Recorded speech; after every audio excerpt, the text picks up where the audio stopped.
বন্ধুরা আপনাদের সাপোর্টে আমরা ভিডিও বানাই, একটা লাইক দিন আর সাবস্ক্রাইব করতে ভুলবেন না। আপনারা প্রিয় সিরিয়াল কোনটা নিচে কমেন্টে লিখে জানান, দেখি তো কার সিরিয়াল ফ্যান বেশি। জ্বরে কাঁপতে কাঁপতেই লাজু লড়ছিল নিজের স্বপ্নের জন্য, কিন্তু কেউ তাকে পরীক্ষা দিতে সাহায্য করল না। পরিবারের অন্যায় আর অবহেলায় ভেঙে পড়লেও এবার চুপ করে থাকেনি অনুভব। তাহলে কি সত্যিই সুদেবকে এমন শাস্তি দিতে চলেছে অনুভব, যা পুরো বাড়ির ভাগ্য বদলে দেবে? লাজু জ্বরে কাঁপছে, কিন্তু কেউ তাকে পরীক্ষা দিতে সাহায্য করল না। আর এই অন্যায়ের জন্য আজ কেউ একজন এমন শাস্তি পেতে চলেছে যা কেউ কল্পনাও করেনি। কি করল অনুভব? ভিডিওটা শেষ পর্যন্ত দেখুন। লাজুর জীবনে যেন একসাথে অনেক ঝড় এসে আছড়ে পড়েছে। শরীর ভেঙে গেছে তীব্র জ্বরে, চোখ মেলে তাকানো যেন কষ্টকর। তবুও মনের ভেতর একটাই কথা ঘুরপাক খাচ্ছে, কাল তার পরীক্ষা।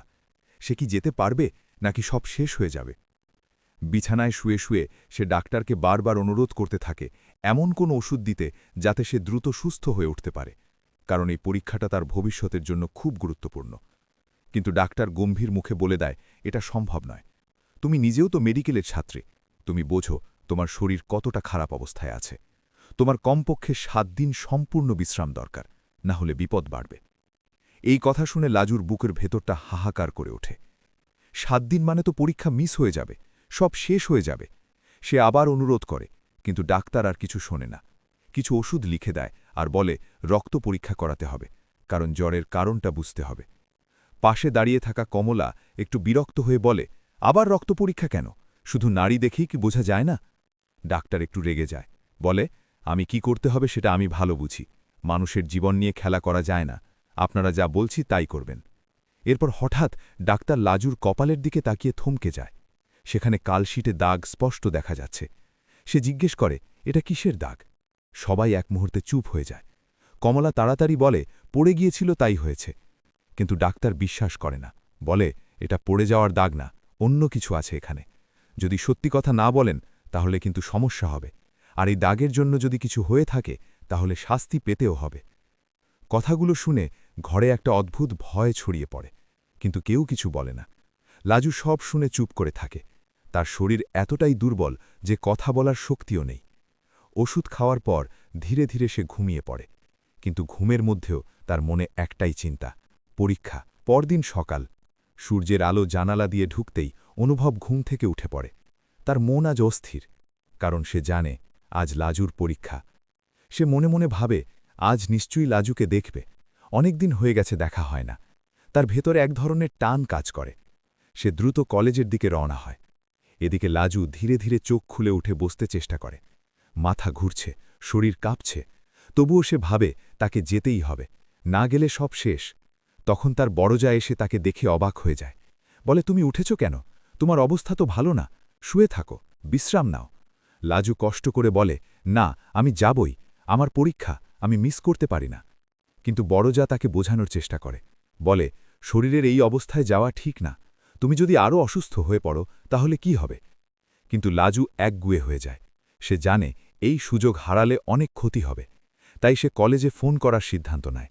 অনেক কষ্টে ফোন করে প্রিন্সিপালের সাথে কথা বলতে চায়, কিন্তু অফিসের লোকজন তাকে আটকে দেয়, বলে, এইভাবে সরাসরি কথা বলা যায় না, নিয়ম আছে। তখন লাজু কাঁপা গলায় বলে, তার শরীর খারাপ, সে হয়তো পরীক্ষা দিতে পারবে না। তখন তারা বলে, তাহলে মেডিকেল সার্টিফিকেট সহ লিখিত আবেদন পাঠাতে হবে। ফোন কেটে লাজু ভাবে, এখন কে যাবে এই কাজ করতে? তখন তার মনে পড়ে সুদেবের কথা। সে তাকে ডাকে, কিন্তু সুদেব একেবারেই সাহায্য করতে রাজি হয় না। উল্টো রাগ দেখিয়ে বলে, সে তার চাকর নয়, নিজের কাজ নিজেই করতে হবে।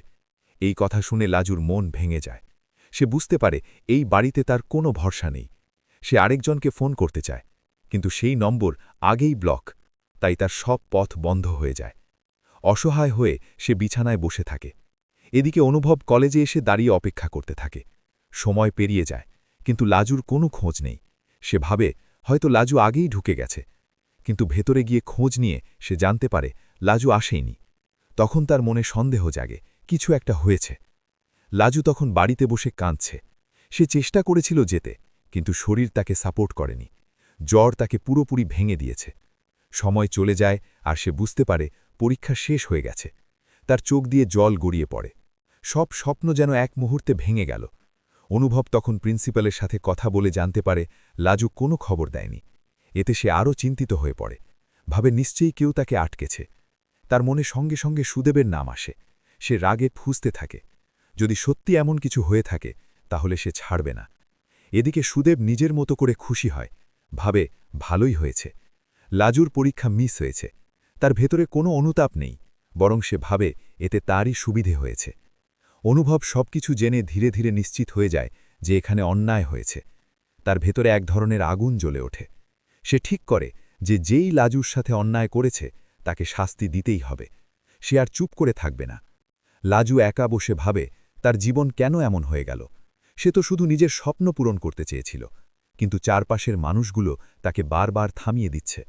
তবুও তার ভেতরে কোথাও একটা শক্তি আছে। সে জানে তাকে আবার উঠে দাঁড়াতে হবে। থাম্মি দূরে বসে দুশ্চিন্তায় কাঁদতে থাকে, আর অনুভব নিজের মধ্যে প্রতিজ্ঞা করে অন্যায়ের বিরুদ্ধে দাঁড়াবে, যাই হোক না কেন। এইভাবেই তিনজন তিন জায়গায় বসে নিজেদের লড়াই চালিয়ে যেতে থাকে। একজন শরীর আর পরিস্থিতির সাথে, একজন অন্যায়ের বিরুদ্ধে, আরেকজন প্রিয়জনকে বাঁচানোর চিন্তায়। কিন্তু সামনে কি অপেক্ষা করছে কেউ জানে না। শুধু একটা ঝড় আসতে চলেছে যা সবার জীবন বদলে দেবে।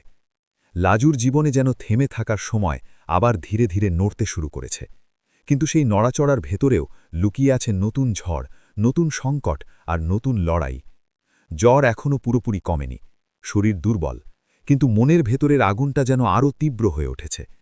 বিছানায় শুয়ে শুয়ে সে একটাই সিদ্ধান্ত নিয়ে ফেলে, আর নয়, আর চুপ করে থাকা যাবে না। নিজের জন্য, নিজের স্বপ্নের জন্য এবার তাকে দাঁড়াতেই হবে। সকালের দিকে কমলা ঘরে ঢুকে দেখে লাজু চুপচাপ ছাদের দিকে তাকিয়ে আছে, চোখে এক অদ্ভুত স্থিরতা। কমলা একটু বিরক্ত গলায় বলে, কিরে, এখনও শুয়ে আছিস? কতদিন এভাবে পড়ে থাকবি? বাড়ির কাজগুলো কে করবে? তখন লাজু ধীরে ধীরে উঠে বলে, আমি আর এই বাড়ির কাজ করব না, আমি আগে নিজের জীবনটা ঠিক করব। এই কথা শুনে কমলা যেন রেগে আগুন হয়ে যায়, বলে, কি বললি তুই? এত বড় সাহস তোর কোথা থেকে এলো? লাজু শান্ত গলায় বলে, সাহসটা আমাকে দিয়েছে তোমাদের ব্যবহার। এই কথা শুনে কমলা হতভম্ব হয়ে যায়। কিছুক্ষণ চুপ করে থাকে, তারপর বলে, দেখছি জ্বরের সাথে সাথে মাথাটাও খারাপ হয়ে গেছে তোর। ঠিক আছে, সুদেব আসুক, সব বলবো। এদিকে সুদেব দোকানে বসে নিজের মতো কাজ করছিল, কিন্তু তার মাথার ভেতরেও একটা চিন্তা ঘুরছিল, লাজু এখন কেমন আছে। যদিও সে বাইরে থেকে উদাসীন ভাব দেখায়, ভেতরে ভেতরে সে একটু অস্বস্তি বোধ করছিল। কিন্তু সেই অস্বস্তিকে সে গুরুত্ব দেয় না, বরং নিজেকে বোঝায় সে কিছু ভুল করেনি। অন্যদিকে অনুভব আর দেরি করে না। সে ঠিক করে সরাসরি লাজুর বাড়িতে যাবে, সত্যিটা জানতে। সে দ্রুত সেখানে পৌঁছে যায়। দরজায় কড়া নাড়তেই কমলা দরজা খোলে। অনুভবকে দেখে একটু অপ্রস্তুত হয়ে যায়, জিজ্ঞেস করে, কি চাই? তখন অনুভব সোজাসুজি বলে, লাজুর সাথে কথা বলতে এসেছি। কমলা প্রথমে এড়িয়ে যেতে চায়, বলে, লাজু অসুস্থ, এখন কথা বলা যাবে না। কিন্তু অনুভব এবার দৃঢ় হয়ে যায়, বলে, আমি ডাক্তার নই, কিন্তু একজন মানুষ হিসেবে তার খোঁজ নেওয়ার অধিকার আমার আছে, দয়া করে তাকে ডাকুন। ভেতর থেকে সব কথা শুনছিল লাজু। সে ধীরে ধীরে বাইরে আসে।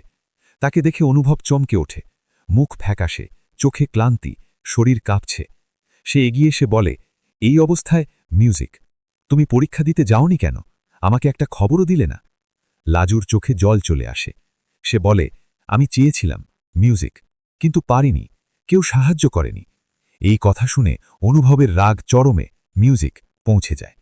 সে কমলার দিকে তাকিয়ে বলে, আপনারা জানতেন তার পরীক্ষা ছিল, তবুও কেউ সাহায্য করলেন না কেন?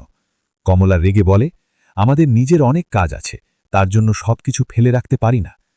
ঠিক তখনই সুদেব বাড়িতে ঢোকে। পরিস্থিতি দেখে সে একটু থমকে যায়। অনুভবকে দেখে বিরক্ত হয়ে বলে, তুমি এখানে কেন? তখন অনুভব একদম সামনে গিয়ে দাঁড়ায়, বলে, আমি জানতে এসেছি কেন লাজুকে পরীক্ষা দিতে দেওয়া হয়নি। সুদেব ঠান্ডা গলায় বলে, সে নিজেই যেতে পারেনি, এতে আমার কি দোষ? তখন লাজু হঠাৎ বলে ওঠে, তুমি চাইলেই সাহায্য করতে পারতে, তুমি ইচ্ছে করেই করনি, কারণ তুমি চাও না আমি এগিয়ে যাই। এই কথা শুনে সুদেবের মুখের ভাব বদলে যায়। সে একটু চুপ করে থাকে, তারপর বলে, অনেক কথা শিখে গেছিস দেখছি, কিন্তু এই বাড়িতে থাকতে হলে নিয়ম মেনে চলতে হবে। অনুভব আর নিজেকে থামাতে পারে না। সে বলে, নিয়ম মানে অন্যায় সহ্য করা নয়। আপনি যা করেছেন তা ভুল, আর এর জন্য আপনাকে জবাব দিতেই হবে। পরিস্থিতি উত্তপ্ত হয়ে ওঠে। কমলা চিৎকার করে বলে, এই বাড়িতে দাঁড়িয়ে আমাদের অপমান করার সাহস হলো তোমার? তখন অনুভব শান্ত কিন্তু কঠিন গলায় বলে, অপমান আমি করছি না, আপনারা নিজেরাই করছেন। এই সব দেখে লাজু ভেতরে ভেতরে কেঁপে ওঠে, কিন্তু এবার সে আর চুপ থাকে না। সে বলে, আমি এই বাড়িতে আর থাকতে চাই না, আমি নিজের মতো বাঁচতে চাই। এই কথা শুনে সবাই অবাক হয়ে যায়। সুদেব রেগে বলে, কি বলছিস তুই, কোথায় যাবি? তখন লাজু বলে, যেখানে নিজের সম্মান নিয়ে বাঁচতে পারব, সেখানে।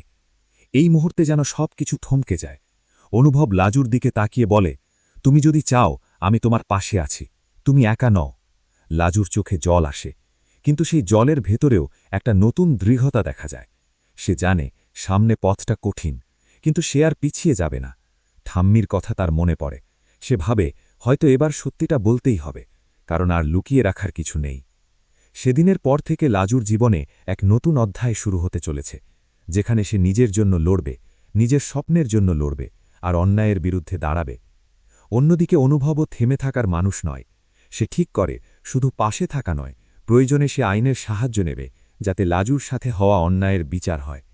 সুদেব বাইরে থেকে কঠিন থাকলেও ভেতরে